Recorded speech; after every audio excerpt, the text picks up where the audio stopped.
President Joe Biden is in Italy today, meeting with the world leaders for the 50th G7 summit. This morning, the group posed for the classic family photo. Now, this version of that picture, edited by political scientist Ian Bremmer, reveals something very important about the leaders of the world's biggest economies. They are all really unpopular. Those numbers above their heads are their net disapproval ratings, with Joe Biden actually coming in second, underwater by only 18.5 points. And there is one big reason why these leaders are all so unpopular. All of the G7 nations and most of the world have faced levels of inflation not seen for decades. Of course, none of the leaders are directly responsible for that. As you can see, the jump in inflation coincided with the end of the pandemic.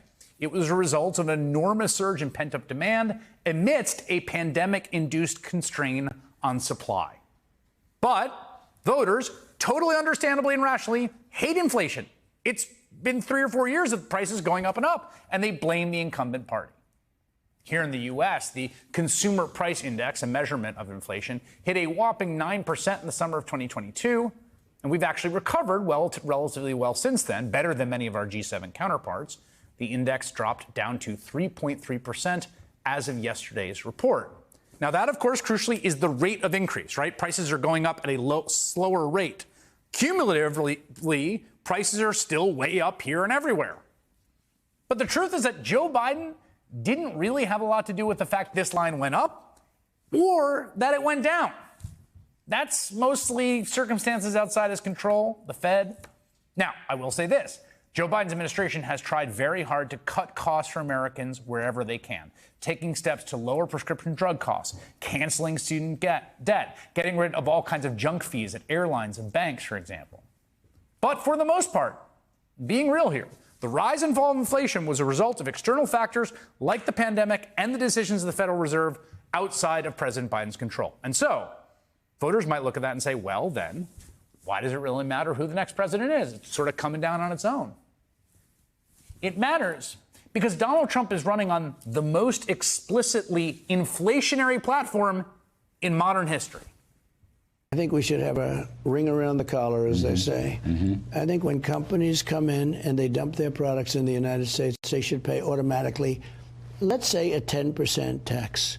I do like the 10% for everybody. Trump's proposal, a 10% across-the-board tariff on all foreign goods, would be basically a sales tax. It would raise prices for American consumers, 10% on everything from avocados to iPhones. Now, if you think that's bad, today, behind closed doors, outside of the view of cameras, Donald Trump proposed one of the most deranged policies I have ever heard. He told Republican lawmakers behind closed doors he wants to eliminate the income tax and replace it entirely with tariffs, effectively taking us back to the 19th century. This idea makes as much sense as ripping up the entire interstate highway system and replacing it with canals. Economist Paul Krugman did some back-of-the-envelope math, estimates the policy, quote, would require an average tariff of 133%. Not 10%. That is a 133% tax hike on all imported goods.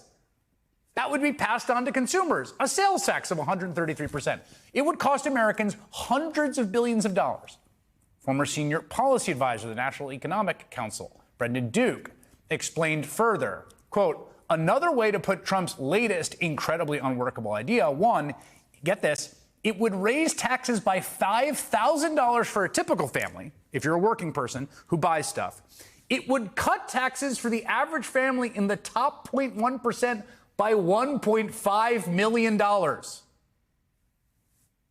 This proposal would jack up everything, everywhere, for normal people, crushing the average American's wallet while giving the wealthiest folks who no longer have to pay an income tax and don't buy that much relative to their income an enormous windfall, millions and millions of dollars.